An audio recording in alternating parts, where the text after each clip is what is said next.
È una bella impresa, anche difficile, lo ammetto, ma io ci sono abituato. Credo che anzi moltiplichi le possibilità il fatto proprio che sia difficile. Ho visto mobilitazione, ho visto interesse, ho visto gente che non faceva politica da anni interessata. Non solo un modo di dire. Per Giuseppe Bortolussi facciamo l'impresa è lo slogan della campagna elettorale per le regionali in Veneto. Una corsa, quella alla poltrona di governatore, che inizia con la presentazione di un articolato programma in cui trovano posto la famiglia, l'impresa e l'energia, ma anche il turismo, la sanità e la mobilità.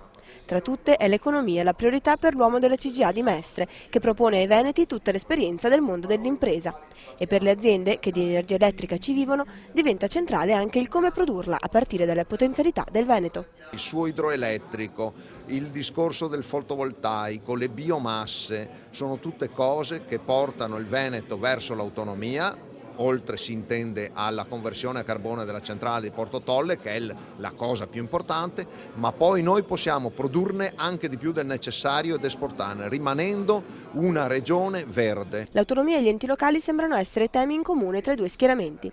Consapevole delle necessità dei territori di confine della regione, come quelli montani, Bortolussi propone Belluno come provincia autonoma.